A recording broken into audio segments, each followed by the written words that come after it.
जालना से सांसद कल्याण काले ने आज प्रेस कॉन्फ्रेंस कर दावा किया कि डायपोर्ट प्रोजेक्ट का 95% काम सिर्फ उनके प्रयासों से पूरा हुआ है।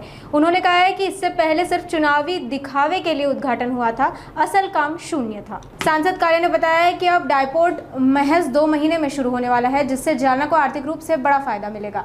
हालांकि उन्होंने किसी का नाम नहीं लिया, लेकिन पूर्व सांसद राव साहेब दानवे पर परोक्ष रूप से निशाना साधते हुए कहा कि उनके कार्यालय में प्रोजेक्ट ठप पड़ गया था।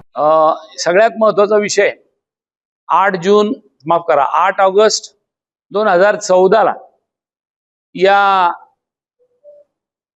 जालना आणि संभाजीनगर जिल्ह्यातले उद्योजक आणि काही लोकप्रतिनिधी हे गडकरी साहेबांकडे दिल्लीला क्लॅरिजेस हॉटेलमध्ये एक मीटिंग घेतली।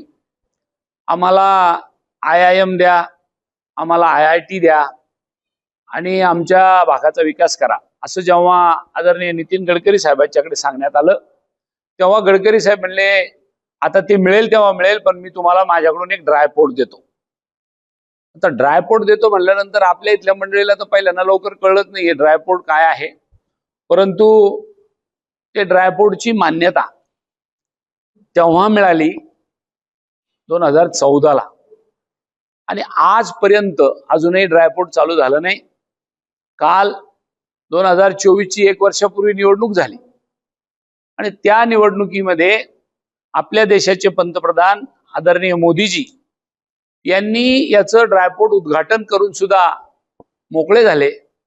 आज जवळजवळ 11 महिने, माफ करा 12 महिने पूर्ण होऊन सुद्धा काल 4 जूनला आता 11 वर्षाचा मोदी साहेबाचा जो कार्यक्रम सुरू आहे की मला 11 वर्ष झाले मी काय काय केलं, तर त्याच्यातला आपला एक ड्रायपोर्ट त्यांनी उद्घाटन केलेलं आहे आणि त्या ड्रायपोर्टला अजूनही त्या कामाला ऍक्टिव्हेट व्हायला सुरुवात झालेली नाही। या अनुषंगाने मला आपल्याला हे अवगत करायचं होतं की 2014 ची निवडणूक ज्या वेळेला मी लढलो, माफ करा 24 ची लोकसभेची, त्यावेळेला ड्रायपोर्टचं काहीही काम झालेलं नव्हतं।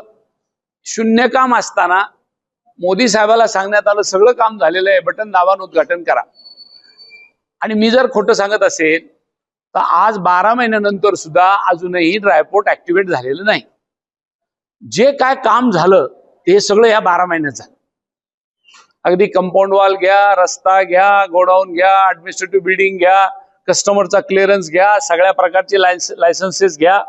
त्याचं कारण असं, या सगळ्या कामाच्या पाठीमागे मी गेल्या 12 महिन्यापासून सातत्याने नितीन गडकरी साहेब असेल, ड्रायपोर्टचं आपलं JNPTचं पोर्ट आहे मुंबईचं, तिथले उन्मेष वाघ साहेब कमिशनर असतील, किंबहुना कॉन्कॉर्डचे अधिकारी रेल्वेचे असतील, या सगळ्यांशी सातत्याने दर महिन्याला मीटिंग घेऊन संपर्क करून या कामाचं आतापर्यंत डेव्हलप करत करत हे काम संपवत आणलं। 2014 च्या अगोदर निवडणुकीपुरतं ड्रायपोर्ट झालेलं होतं। खऱ्या अर्थाने ड्रायपोर्टचं काम हे निवडणूक झाल्यानंतर, आपण निवडून आल्यानंतर या ड्रायपोर्टला गती आली किंवा त्या ड्रायपोर्टने आकार घेतला। याची वेळोवेळी पत्रकार मित्राला मला जे भेटले त्यांनी मला विचारलं, त्यांना वेळोवेळी मी माहिती दिली काय स्टेपला आपण काम करतोय, काय झालंय। आता फिजिकल वर्क जर आपण म्हटलो तर ड्रायपोर्टचं बऱ्यापैकी संपत आलेलं आहे। जवळजवळ 95% काम संपलंय। महिनाभराच्या आत सगळे क्लिअरन्स मिळतील। आता कस्टम क्लिअरन्स झालाय, लायसन्सची अथॉरिटी सगळ्या झाल्या।